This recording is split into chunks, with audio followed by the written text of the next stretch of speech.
Cats.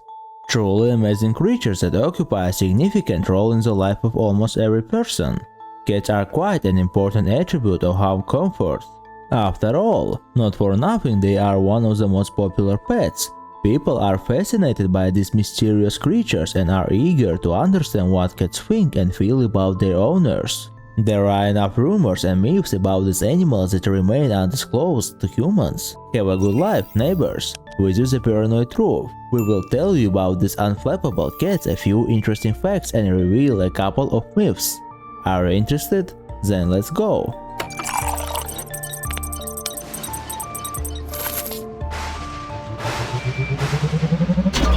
Paranoid truth. The first myth that dogs rumor, cats always land on their feet. Actually, no, they don't. Cats are very flexible creatures, but the truth is that they can actually injure themselves if they fall unlucky. As the Animal Medical Center points out, veterinarians use the term fall from height syndrome to describe injuries cats suffer from falls, including sprained ligaments, broken bones, and even breathing problems.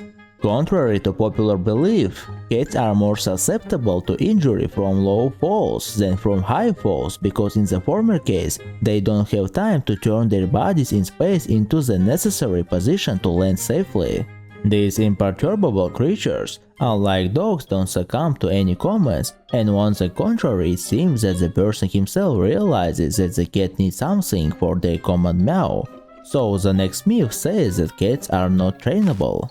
But nevertheless, cats can be trained. A positive attitude is important in training, even when teaching kittens to use little bugs. Some shelters offer free training for prospective pet owners, or you can ask a veterinarian or someone you know for advice. Training is based on developing and reinforcing conditioned reflexes. With patience and treats, you can teach your cat to follow commands. Your pet sits at home all day long and doesn't go anywhere. This makes you think that the cat is not threatened by any diseases. This thought is quite wrong. Just because your cat lives indoors doesn't mean it's immune to disease. All cats can get sick, even if they don't go outside. Any indoor cat should be vaccinated. Experts at the Cat Fanciers Association notes that indoor cats are more susceptible to germs that are airborne or get on a cat owner's clothing. If you have a dog that is outdoors regularly, it too can bring in unwanted microflora. Keep in mind that cats can get sick from ingesting disease-carrying insects, so talk to your vet about preventative measures to keep your furry family members safe. And leave street shoes by the front door. The most frightening myth of all says that cats can unwittingly suffocate a baby. This particular myth borders on superstition the most, but it's a real problem for families with infants and young children.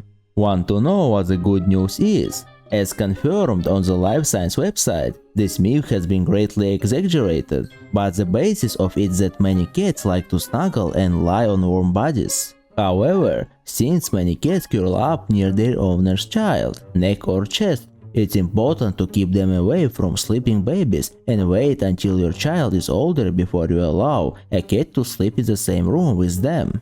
Cats have 9 lives. Do they need regular visits to the vet? Cats only have 1 life. That's why it's important to visit the vet regularly to ensure a long and healthy life for your cat. Visits to the vet shouldn't be limited to just when your pet is sick. Your cat needs annual checkups, vaccinations, dental exams, and nutritional counseling, just like the rest of us. This is where a myth at the heart of which is nothing more than a metaphor. The proverb that started it all says, "A cat has 9 lives. For 3 he plays, for 3 he strays, and for the last 3 he stays."